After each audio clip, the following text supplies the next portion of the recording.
going on, Jerome's? So the wife got me some new shirts because she said I dress like a grown-up eighth grader, like a eighth grader sports fan, like grew up like Tom Hanks in Big. That was me. Anyways, but Minnesota Vikings.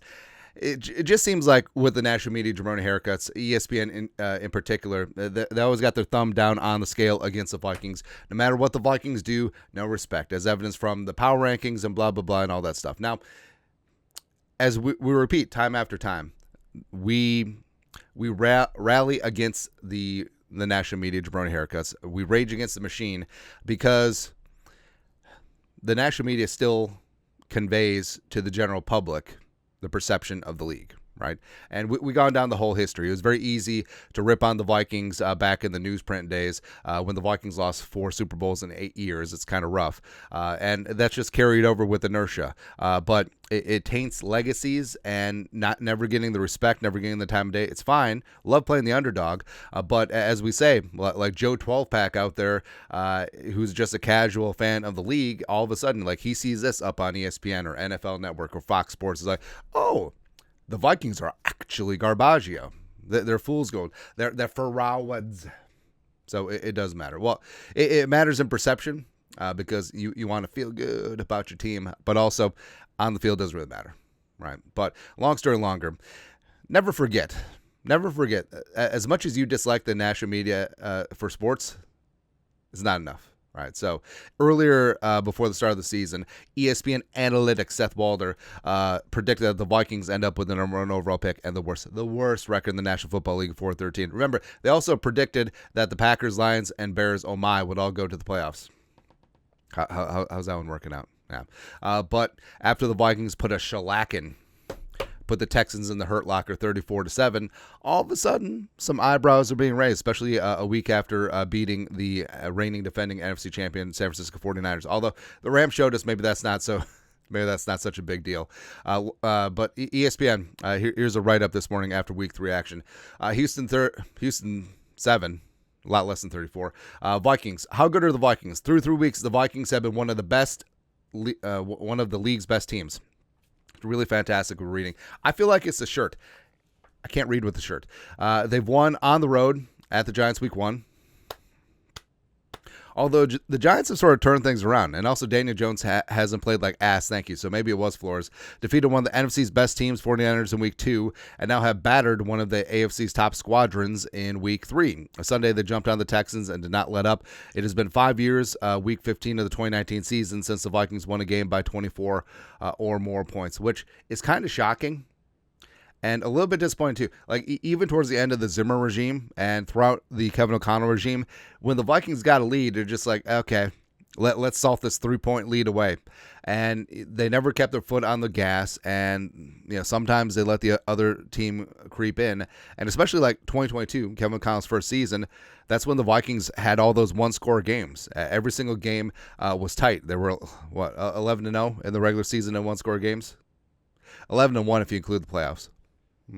But now, like, they put the bang thing on the Texans. They should have put the bang thing on the Niners, but a couple of things happened. But describe the game in 2 words: blitz-heavy defense. The Vikings blitzed Texans quarterback C.J. Stroud at 16 of his 37 dropbacks on Sunday, the highest rate, 43%, he has faced so far in his career. On those plays, he completed 8 of 15 passes for 94 yards, including a touchdown, interception, and a sack.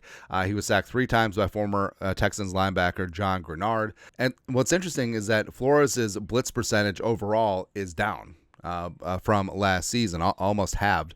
But on passing downs, like they get after things, and they got after Stroud. And I do think that it is a function of, well, maybe they dialed things back a little bit against Jones and Purdy, because Jones and Purdy can run, and Stroud, like, he does have some athleticism, except he's a pocket passer, right? And I think that, especially given that the Texans had some offensive line issues, especially with the noise, I mean, the Vikings were just bringing that heat. They were dialed in. Flores can't help himself, man. Early prediction for next week, at least from the Vikings' perspective, this will be the most highly anticipated matchup at Lambeau Field since they brought quarterback Brett Favre back there in 2009. Oh, from the Vikings' perspective, for the Packers, it's just another game. It's just another game for the Packers. Shut up. Shut up. Vikings are leading the NFC North. I would love to put some breathing room between them and the Packers, who may or may not have quarterback Jordan Love back from a knee injury. Here's what I think is going to happen. If it's Malik Willis, I think they'll deploy the mush rush again. Keep their lanes, keep them in the pocket, don't let them break. But if it's Jordan Love, who, I mean, yeah, he's back, but he's not going to be 100%. He's not going to have that mobility that he usually has. They're just going to blitz the living bejesus out of him. That's what's going to happen, man. Right? And yeah, it is good that the Vikings are getting some respect because these wins aren't fluky. Like we said, the Niners game, like scoreboard wise, 6-point win. Wow. When the Vikings handled San Francisco from beginning to end, and it probably should have been a 14-point win, but it is what it is. Obviously, handled the Giants week 1 and then put the bang thing on the Texans week 3. This is a tough and physical team that is very good in both the trenches. Vikings are second in the league in points scored. They're third in the league in points allowed, which is good. I understand there's 2 more games to play, but you're feeling pretty good about the Vikings through 3 weeks and keeping the band together. Right, and remember, everyone and their mom said that this was going to be a down year for the Vikings. Oh, they moved on from Kurt. Oh, they moved on from Daniil. Oh, so much turnover on defense, pun intended. But this defense is fun, fast, and free. It is multiple. It is deep. There's tons of depth on this team, and the depth has been tested already this season. Slinging Sammy Darnold. Hopefully that MRI is good to go, but he's looking like a comeback player of the year, maybe even MVP adjacent type candidate. And also, offensively, they're doing all this without Addison, without Hawkinson, and without Dalton Reisner, who they will all get back here in the next couple weeks. So, baby. Ooh, baby. That's right. The Vikings are so good that even ESPN has to recognize. So that means that the Vikings are elite. Again, who in the NFL are you really scared of? Honestly. Like, look around. Even the Chiefs are 3-0, but the Chiefs look beatable. And also, I mean, the Steelers as well. And you look at the NFC, I mean, Seahawks are 3-0. They look pretty damn good, but do like our chances, even in Seattle in December. And the rest, I mean, the Eagles are frauds. The Saints were exposed by the Eagles, who are frauds in their own right. The Buccaneers got handled by the Broncos. Lions should be 0-3. But I digress. The Packers, whatever. Commies, Falcons, no. Cardinals, I like the Cardinals, but nah. So that's it. It's crazy. Yeah.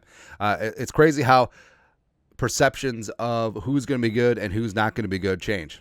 I mean, the Vikings were supposed to be a couple seasons away, but we're here, baby. We're here.